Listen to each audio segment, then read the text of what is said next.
El vídeo de lecturas esta semana lo voy a dividir en dos porque se han juntado muchísimos tomos y tampoco quiero hacerlo eterno. Así que en este primero voy a comentar los tomos que he leído de edición española y en el siguiente comentaré los de edición japonesa. Han sido 10 tomos españoles esta vez, casi tantos como el total de la semana pasada, así que vamos a ello.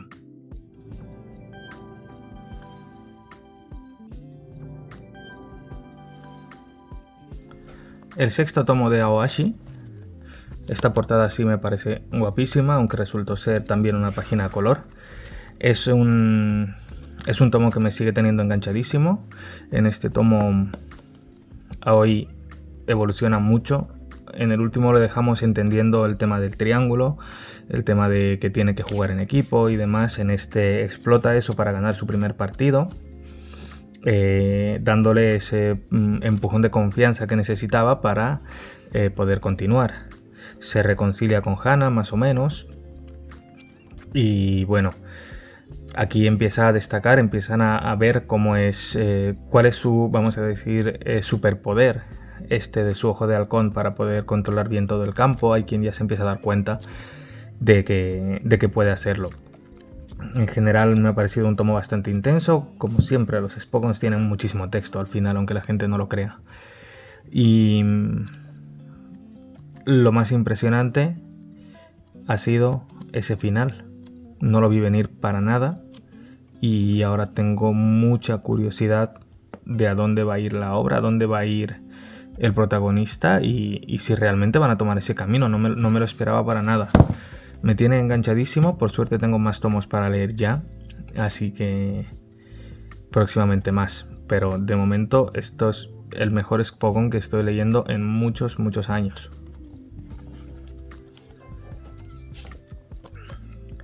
A continuación el quinto tomo de Ranking of Kings, que también tenía un poco de retraso. En este tomo empieza a desarrollarse la segunda parte de la trama del anime, que es con Miranjo, los problemas de Daida y de la reina, y como en este tomo no sale Boji prácticamente, o nada. En este tomo sale Boji como en algún flashback y tal, pero este es un tomo centrado en la reina y en Daida y en cómo van a resolver esta situación en la que el rey Bose está en el cuerpo de Daida y la reina quiere rescatarlo y él también quiere intentar pues escapar de esta especie de presión en la que está. Este momento de Miranjo, cuando conoce a Miranjo en la oscuridad, en el anime me pareció increíble, pero aquí la verdad es que me ha parecido incluso más intenso, más duro. Este tomo es casi todo de flashbacks, pero sigue manteniendo el nivel, el interés, y aunque sabemos, o al menos yo sé hacia dónde va la obra, me sigue gustando muchísimo y sigo esperando los siguientes tomos constantemente. El cuarto tomo de Blue Period. Blue Period es una obra que empecé a leer tarde, así que ahora me estoy poniendo al día poco a poco. Me tocaba este cuarto tomo,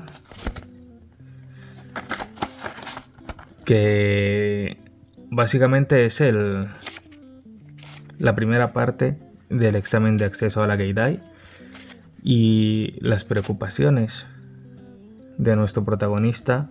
Bueno, los problemas, el estrés, el cansancio, todo lo que conlleva estudiar para un examen importante. Es una época muy dura, es una época en la que tiene que aprender mucho y esforzarse mucho y para ser capaz de afrontarlo. Ya ni siquiera llega un punto en el que ni siquiera se plantea el querer aprobarlo, sino simplemente el poder hacerlo. Y también se replantea todo, su academia, su profesora de la academia, que parecía un poco pasota, al final está resultando ser alguien muy interesante, porque con pocas palabras, con muy pocas apariciones, le da la vuelta a las cosas completamente, porque también es verdad que él es de darle muchas vueltas a las cosas. Entonces, bueno, con un par de palabras, él queda así. Él queda desolado y sin rumbo. Por suerte, tras hablar con sus amigos, consigue recuperar la confianza en sí mismo y encontrar el camino. El arte en este tomo me ha parecido especialmente increíble. Mira, esta página me parece espectacular. Esta que enseñé antes. ¿Qué es esto, por favor? ¿Qué es esto? Es que es una maravilla. Y así en general consigue transmitir muy bien y con mucha potencia lo que es el estrés, lo que es la dificultad y lo que es el incluso sufrimiento de tener que hacer un examen como aquel. Así que me ha gustado muchísimo este tomo y el examen lo hace, pero lo importante no es tanto la prueba en sí, aunque me ha parecido una aproximación muy interesante la que toma él, pero en realidad lo más interesante no es la prueba en sí, sino lo que hay alrededor y el resultado que pueda tener. Así que voy a buscarme el siguiente tomo ya mismo porque necesito saber cómo continúa esta vaina y cómo va a ir el resto del examen. Muy buena obra que no sé cómo es que no empecé antes. Cuarto tomo de Rizuka, la nueva y auténtica chica mágica. Esta es una obra que no me esperaba para nada, no conocía de su existencia. Y eso que el autor Nishio Ishin es muy conocido, que supongo que es el motivo por que se ha licenciado fuera. El arte en esta obra es también una cosa increíble. Esta página me parece espectacular. Esta página me ha parecido espectacular y mirad, la he cogido por casualidad. Casi cualquier página en la que pasen cosas es así. El diseño de personajes es brutal, es buenísimo. La Rizuka niña y la Rizuka adulta son un contraste muy bueno, muy potente que no vi venir y que disfruto cada vez más porque son personalidades tan opuestas que te intriga el saber cómo ha llegado de un punto al siguiente, que bueno, son más de 10 años, pero en algún momento tendremos que saber de qué va. Y bueno, aquí en este tomo pasan varias cosas, principalmente que ganan una enemiga muy potente, muy poderosa, a la que no pueden vencer a pesar de casi conseguirlo, pero no lo consiguen del todo, pero consiguen hacerla huir, que luego aparece en su clase y acaba siendo su aliada por necesidad ante un enemigo más gordo que nunca. Así que los giros que va dando esta serie capítulo a capítulo, bueno, muy en la línea de su autor, de su guionista, pero no son ridículos, no son porque sí, las cosas van pasando orgánicamente, que es una cosa, yo creo que ese es el fuerte de esta obra, que hay giros en casi todos los capítulos, pero todos tienen un sentido dentro del argumento general, de manera que no se siente forzado. Tenía una enemiga muy poderosa, a la que vence y por lo tanto acaba siendo su aliada, un poco en plan Vegeta, pero más poderosa, para luego tener que aliarse con ella de verdad ante un enemigo aún más poderoso al que no sabe muy bien cómo enfrentarse. Ese tipo de cosas pues lo hace constantemente y lo hace, en mi opinión, bastante bien, así que recomiendo esta obra. El tomo 3 de Trace. Yo esto tampoco lo conocía de antes y me ha parecido increíble. Estoy muy enganchado. Siempre digo, me ha parecido increíble. Es la mejor obra de la historia, pero es que así me gustan a mí las cosas. En fin, esta obra sobre un médico forense es ridículamente detallada. Uno aprende muchas cosas y muchos detalles pequeños que de otra manera de ninguna manera se nos ocurriría siquiera que pueden pasar, cómo se investigan, cómo se averiguan cosas a través de los cadáveres, que en este caso cuando ocurre la rigidez, cuando deja de estar rígido el cuerpo, ¿Qué es lo que se compara cuando se compara el ADN? Pequeños detalles así dentro de tramas muy duras, como la del chico al que matan sus amigos, bueno, sus amigos, sus otros pandilleros de su grupo, al que matan solamente para darle una lección, pero se les va de las manos y al final el chico pues acaba muriendo y tienen que averiguar, tienen que encontrar pruebas. Saben que eso ha sido un asesinato, pero se necesita encontrar pruebas. Entonces no es tan sencillo encontrar pruebas. Uno dice, bueno, pues la sangre, no, tienen que cuidar todos los detalles para poder crear un caso. Es algo que siempre se ve por encima en las series y en las películas, de que se necesitan pruebas concluyentes para acusar a alguien. Pues esta es la gente que las consigue, y de maneras muy meticulosas y de maneras muy complejas. Muy complejas por lo atareadas que son. Aquí en realidad solamente están rebuscando entre un montón de tierra, pero es que tienen que buscar cosas muy pequeñas en un montón de tierra. Entonces, bueno, en general, eso, la aproximación a la ciencia forense me parece brutal, y la trama de fondo de la familia del protagonista, del asesinato de la familia del protagonista, ahora se va a empezar a intensificar, y calculo que a partir del siguiente tomo será una parte más central de la trama, aunque esté siempre por detrás de lo que son los casos diarios. Una gratísima sorpresa que espero con ansia cada vez que a Kitsune se le ocurre sacar un tomo.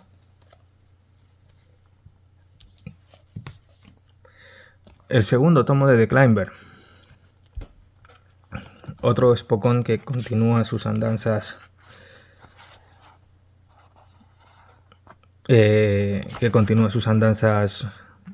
a su ritmo. En este tomo pasan básicamente dos cosas, que son que Mori aprende cuál es la dificultad real de enfrentarse a muros y a montañas, y de cómo tiene que entender que no puede hacer las cosas solo por mucho que él quiera. Al principio del tomo, durante la primera mitad del tomo, él está convencido de que puede hacerlo todo, pero luego se deja aconsejar y se hace amigo del que era su rival para que le ayude. Bueno, en realidad el amigo le obliga a entrenar como Dios manda para no hacerse daño, para poder continuar haciendo las cosas bien. Pero esto les lleva a su primera salida con el club que recién han formado, donde se lían las cosas muy duramente. ¿Por qué? Porque ella tiene un accidente, cae y alguien tiene que salvarla. Queda colgando, y el único que queda disponible para los otros intentan rescatarla de otras maneras y tal, pero él es quien tiene que darse prisa para poderla salvar, y empieza a hacer locuras, con la mala suerte de que un periodista lo atrapa en cámara y le crea problemas a través de un artículo hipersensacionalista que les va a meter en líos. En este tomo principalmente lo que vemos es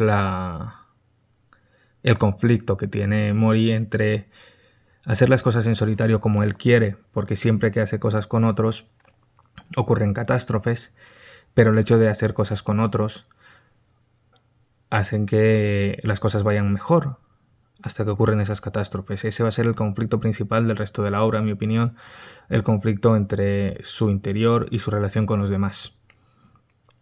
Bueno, a nivel artístico, pues nada nuevo. Aquí hay algunos puntos en los que ya se ve lo que será el gran arte de Sakamoto, como en esta página, que me pareció, cuando vi esta página pensé, este es el estilo que va a coger para el futuro. Y en fin, muy enganchado, muy recomendada para continuar. El segundo tomo del verano en que Hikaru murió. Muy buena la página de color otra vez. Y bueno, este tomo este tomo al principio me estaba aburriendo un poco, no voy a negarlo. Digo, me parecía un poco darle vueltas a lo mismo, un poco no avanzar en ninguna trama y simplemente regodearse en las dudas, regodearse en los miedos, pero no evolucionar de ninguna manera. Hasta que, y bueno, sobre todo pensar en el pasado, es a lo que más se dedica, Yoshiki. Pero poco a poco, una vez reflexionado todo, empezamos a avanzar. Empezamos a ir, bueno, a avanzar tampoco, sino a profundizar en la existencia de Hikaru, en quién es, en qué es. Ya averiguamos un poco cómo ocurrieron las cosas en el bosque, pero todavía no tenemos nada resuelto. Es un tomo, para mí ha sido un tomo un poco raro, porque se avanza en el conocer el pasado. Tenemos la historia de Yoshiki intentando entender a Hikaru, intentando aceptar la existencia de este nuevo Hikaru, intentando aceptar que este Hikaru es otro. Y las dudas de Hikaru sobre qué es, quién es, por qué existe. Simplemente continúan esas preguntas. No avanza en resolver esas preguntas, sino que las plantea más abiertamente y ahí quedamos. No sé explicar muy bien por qué, eso me tiene muy enganchado. Supongo que es por eso, porque son preguntas muy amplias que todavía no responde y de las que necesitamos respuesta.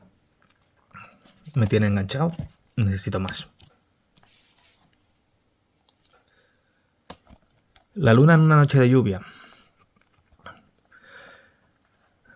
Esta obra me está gustando muchísimo, me está gustando demasiado de principio a fin. Me he devorado los 2 tomos en nada. En este tomo tenemos principalmente la introducción de un nuevo personaje. De 2 nuevos personajes, de hecho. La hermana pequeña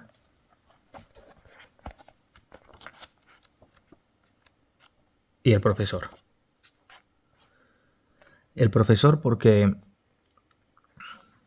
es un personaje que empieza siendo antipático, nos da una mala primera impresión, pero con su desarrollo se convierte en alguien que parece ser que va a ser fundamental.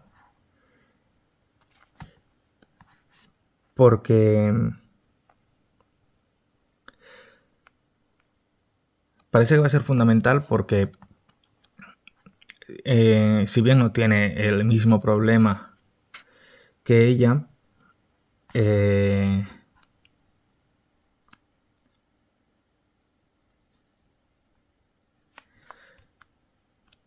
si bien no tiene el mismo problema que Canon, tiene problemas que pueden asimilarse, problemas que tuvo el problema de su mujer, tiene que cuidar a su hija, eso le crea conflictos, ese tipo de cosas, pero además es una persona muy empática, resulta ser una persona muy empática aunque no lo parecía. Tuvo que tener un 1 a 1 con Canon para poder entender esa situación y para poder atenderla mejor, pero sin condescendencia. Ella pensaba que era condescendiente, pero en realidad era simplemente que el señor es un poco tímido. Hasta que al final se entienden y él empieza a ayudarla porque le explica algo muy sencillo, que es la diferencia entre igualdad y equidad.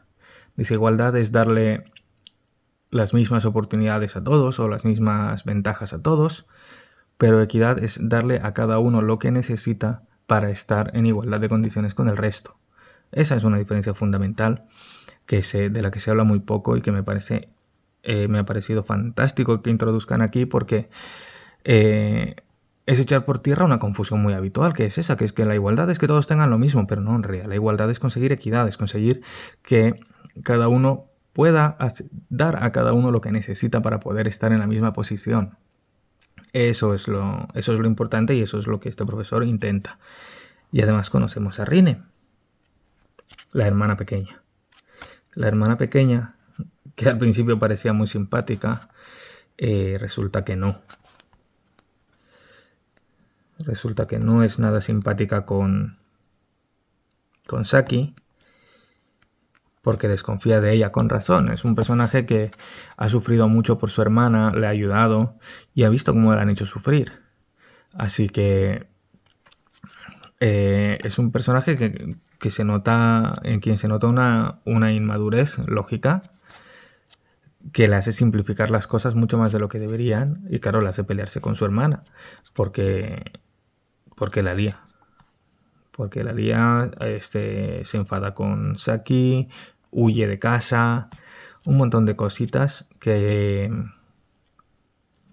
bueno, nos presenta en realidad un personaje bastante complejo, lo cual, bueno, es marca de la casa. Esta obra está llena de personajes con varias capas. No es simplemente la hermana pequeña, el profesor. Tienen sus conflictos cada uno y los va desarrollando. Llevo solo 2 tomos y todos los personajes tienen bastante desarrollo. Por eso esta obra gusta tanto, yo creo, porque no es tan básica. Pasan cosas constantemente y todos los personajes se desarrollan muy bien. Y este último capítulo es el más importante de todos, yo creo, que es en el que ambas, especialmente Saki, empiezan a plantearse, porque Kanon parece que tiene las cosas bastante claras, pero Saki no. Y ahora se está planteando las cosas seriamente. Así que, bueno, lo importante, nuevos personajes y Saki empezando a cuestionarse la vida. Tengo muchas ganas de más.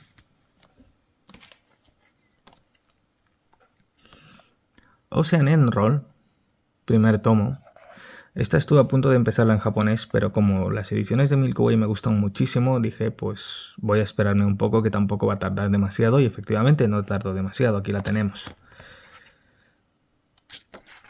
Esta obra es una sorpresa increíble. Nos cuenta la historia de Umiko, una mujer mayor de 65 años que acaba de perder a su marido y que se encuentra de repente con que tiene mucho tiempo y se da cuenta de que nunca ha sido infeliz. Ella siempre ha sido feliz, pero se da cuenta de que siempre había hecho las cosas con su marido, de manera que ahora, estando sola, no sabe qué hacer con su vida. Así que, por casualidad, en el cine conoce a Kai,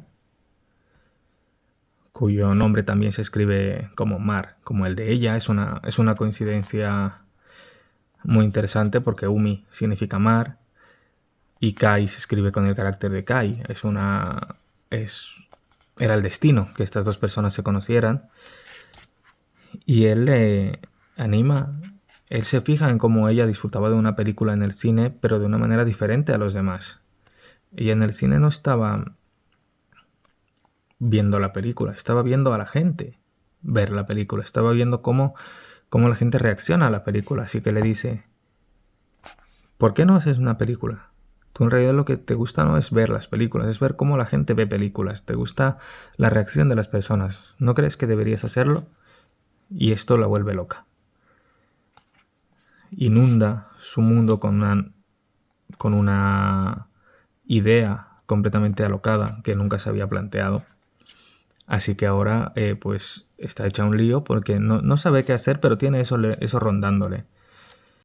Tras muchas vueltas y vueltas y vueltas, y pensarlo y repensarlo y consultarlo un poco a medias con su hija, que es mangaka, autora de BLs, que no quiere decirle su seudónimo para que no le encuentre las obras y la juzgue, pero sin mal rollo, simplemente porque no quiere, decide al final apuntarse a la universidad, apuntarse a la escuela de audiovisuales para perseguir esa nueva afición y contar sus historias y hacer películas ella misma en lugar de verlas.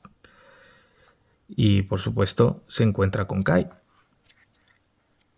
Es una situación extraña, porque no es habitual que hayan personas tan mayores en la universidad, que empiecen la universidad.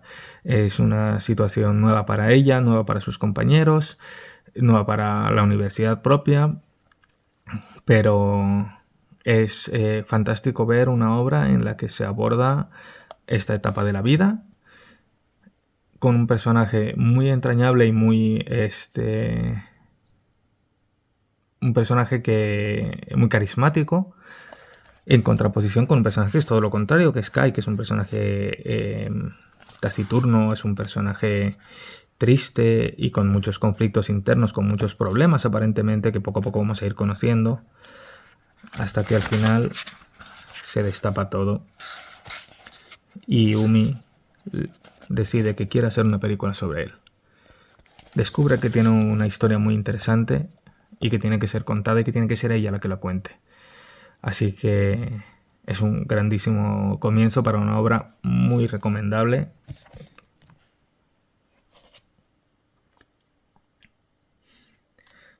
Y para terminar, el tomo 11 de Spy Family, que aunque yo me la leo según va saliendo en Manga Plus, cuando salen los tomos le pego una pequeña relectura. Este tomo es un tomo que me dio muchísima rabia. Al principio no pasa nada interesante, al principio pues un poco de risas, un poco de cosas raras con Yuri, las cosas de siempre, pero luego viene la trama principal, el plot de este tomo, que es el secuestro del autobús. Este es el tomo en el que unos delincuentes secuestran el autobús de la clase de Anya, pues para cobrar recompensas o quién sabe, y los ponen en conflictos muy serios porque claro, son niños, están acojonados, no saben qué hacer, pero no contaban con que tienen a Anya y a Damien, que son niños de lo que no son normales especialmente. Así que Anya, haciendo cosas de Anya, acaba destapándolo todo y acaba consiguiendo la ayuda. Pero lo que más rabia me dio de este tomo, Anya me encanta, y me encanta que Anya haga estas cosas, que exploten sus poderes bien. Lo que me dio rabia es que en este tomo, lo que yo veía al principio es que era Yor quien tenía que destacar, era Yor quien tenía que aparecer para cargarse a los delincuentes, a los secuestradores. Era la que tenía la mejor posición para hacer esto. Pero el autor, sin embargo, lo que decidió es apartarla. Yor estaba haciendo sus cosas por ahí, así que no se enteró de nada, simplemente volvió a casa a volver a ser una ama de casa normal preocupada. Y al final lo resuelve todo Yor con sus contactos, haciendo de superhéroe como siempre y demás. En esta obra lo que más rabia me está dando es que el autor no quiere a Yor, que el autor solamente quiere a Lloyd y a Anya, y Yor está ahí como adorno. A lo mejor me equivoco, pero creo que este arco era muy interesante para que Yor brille, y no lo hicieron, así que bueno. Pero bueno, está muy divertido, aún así estuvo muy divertida. Ver a Anya explotar sus poderes siempre crea situaciones de lo más enrevesadas y bueno, está muy bien y al final consigue su estrella, que es lo más importante, y se reconcilia con Damien. Sigue siendo una de las obras más recomendadas del momento, sin ninguna duda.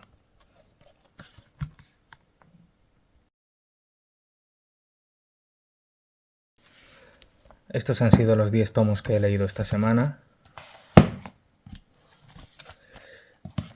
¿Os ha parecido más interesante alguno que otro? A mí me ha gustado especialmente Ocean Roll y La luna en una noche de lluvia.